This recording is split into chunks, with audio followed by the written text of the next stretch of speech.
Hello and welcome to another episode of the Indian Law Show. In this episode, we will tell you how to tackle and prevent unnecessary delays in courtrooms. With regards to Indian judiciary, there is a very popular joke. It seems you go to an Indian court of law not to get verdict, not to get judgment, but to get dates. I don't see this, it's a popular joke. Lawyers go there and ask for dates. Clients go there and ask for dates. And judges hand over dates. Nobody gets a verdict, nobody gets an order, nobody gets a judgment. In this program, we will tell you 5 different strategies you can deploy to ensure that your visit to courtroom does not result in just another date.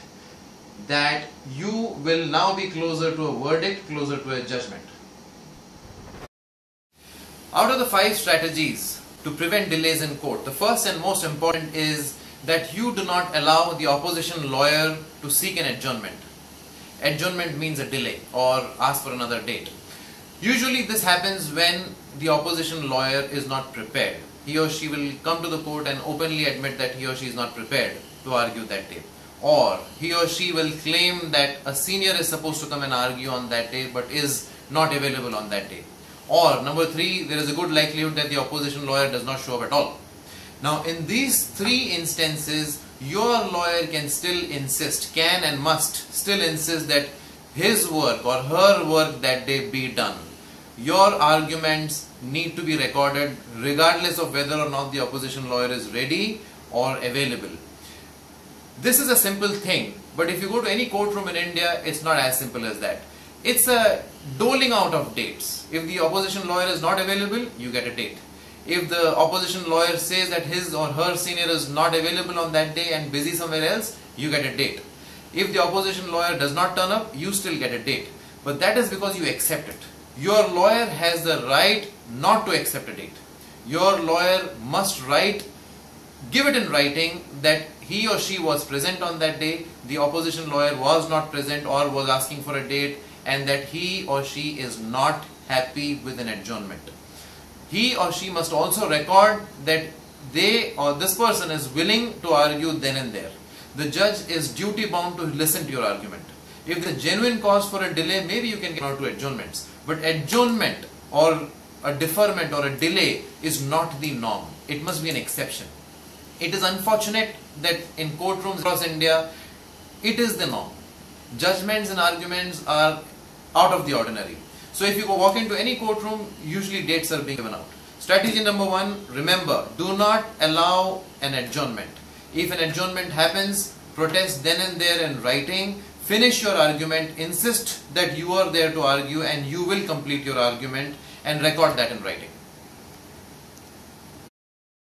Strategy number 2, always instruct, if you're a lawyer, do everything in writing. If you're a client, always insist that your lawyer makes a representation of the day in writing. Now, it's not possible for your lawyer to presume what's going to happen the next day and therefore prepare a note of the previous night. But what is possible certainly is that your lawyer, that very moment, can take a pen and paper and record in writing the proceedings of the day. Now, proceedings of the day, when it only means an adjournment has been sought, must definitely go down in writing. Go to any courtroom. What happens is an adjournment happens, the court makes a record in writing, but neither of the lawyers has submitted anything in writing. Why is it important to submit this in writing? Well, if over 4 different dates, all that has happened is that you have been given another date, isn't it better that you have this in writing? So your lawyer must then and there take a pen and write it on the spot that he or she was available, was prepared to argue, but the opposition lawyer is seeking an adjournment for whatever reason, mention that reason also, and express your displeasure on this particular adjournment. The importance of recording in writing cannot be overemphasized. If ever you need to go to a superior court, this will stand testimony to the fact that you were disciplined and diligent in coming to the courtroom and attending your hearings regularly, whereas the opposition lawyer was doing nothing but seeking adjournments. If you don't have this in writing, trust me, 4 or 5 adjournments will look like nothing to you.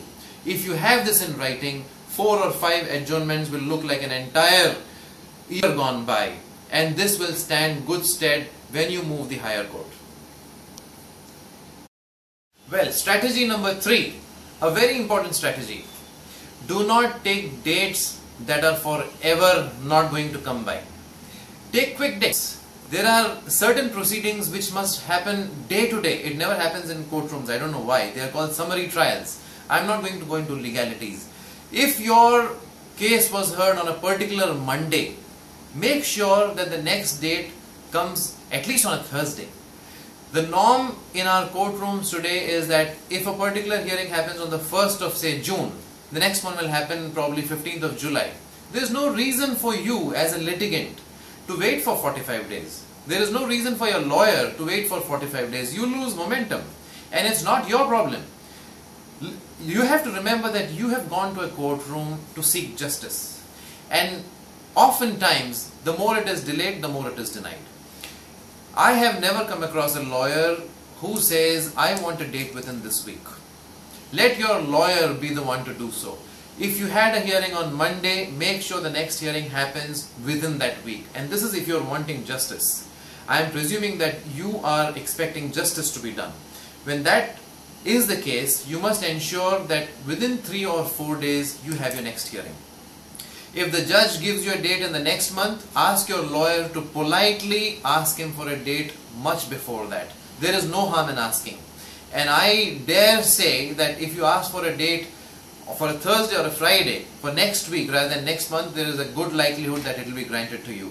What is more important? If you make this a practice, then it is understood that you are not the type of person who will take a date after several months. It is well understood that you will expect a date to be taken within that week.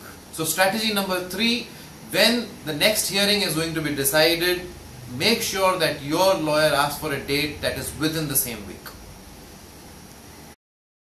Strategy number 4, one strategy that can clearly be controlled by you and your lawyer. Your lawyer may not really like this, or maybe, well, he or she may find a solution in what I am going to say. Strategy number 4, do not pay your lawyer date-wise. This is a very, very big point that I want to discuss today. All lawyers in India, it so appears, are paid for the day that they are appearing in the court. They are paid by the dates. Now what does this mean? This means that your lawyer is interested in dates. You are interested in justice. You are there to get your work done, close the chapter and move on. But if you are going to pay your lawyer by the date or for every date that he or she appears, tell me what motivates him or her not to take dates. Therefore, you must come up with a solution which is other than paying your lawyer by the date. I'm not saying don't pay. I'm not even saying pay less. Please don't get me wrong. All I'm saying is that your lawyer and you need to work out a different methodology. For instance, maybe you could pay 50% of the entire agreed fee upfront. Instead of paying him or her for every day that he attends, pay an entire amount, a lump sum upfront, and the balance can be paid during or after the hearing. This can be a great motivation for your lawyer also not to take dates. Since he has already been paid, it is in his interest not to take dates but to get the case over and done with. If you are going to pay by dates, your lawyer is going to take a date. Strategy number 4, which can be controlled by you and your lawyer totally, is to work a different method of payment rather than paying for every date. Strategy number 5, and this is going to make me hugely unpopular and seem like a villain. Strategy number 5, insist on a verdict. There are several cases, for example, maintenance in case of a divorce, custody of children in case of a divorce, check bouncing cases.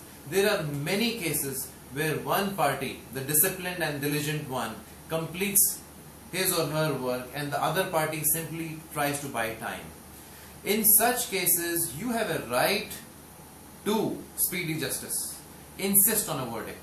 If you feel your side of the story has already been explained over and over again or even once, and if you feel that the other side is not appearing and just trying to delay unnecessarily, you can request the court to pass a verdict. You can actually submit in writing. Remember, one of the strategies is to do everything in writing. You can adopt that strategy here again and submit in writing that your arguments are over.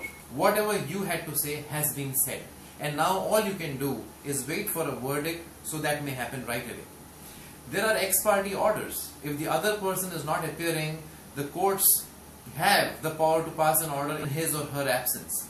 So, apart from ex parte order, if your work is done, insist on a verdict.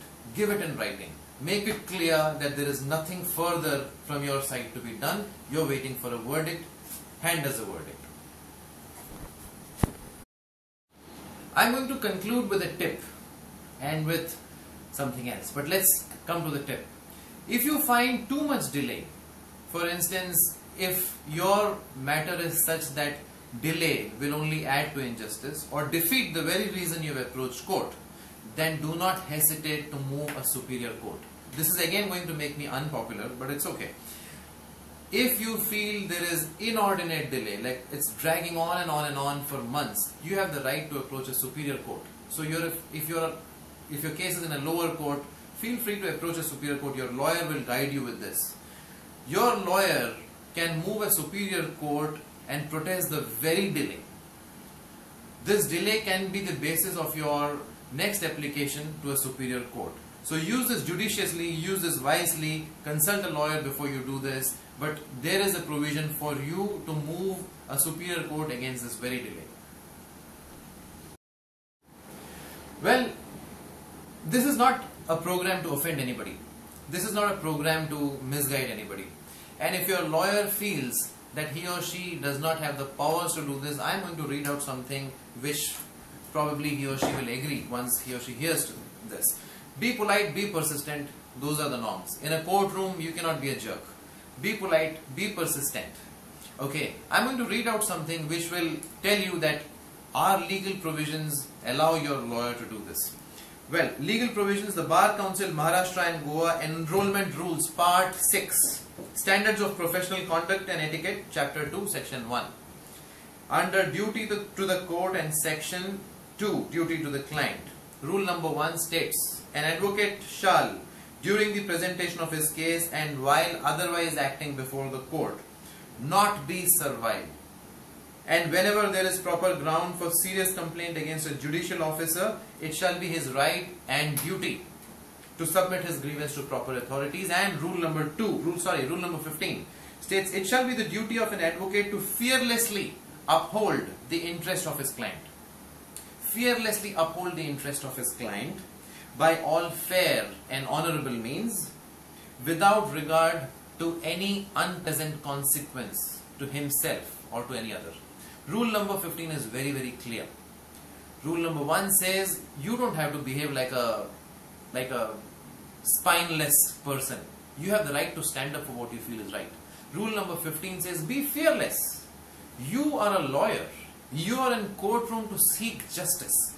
You are not there to please anybody. You are being polite out of your respect for the bench, out of your respect for the judge. But it does not mean that you meekly walk away and agree to whatever is being delivered upon you. You have the right to uphold the interest of your client. And the interest of your client is not upheld when you agree for dates upon dates. I hope you like this program. I hope you will deploy these 5 strategies, and if you do it diligently, you will see cases being speeded up. Thank you.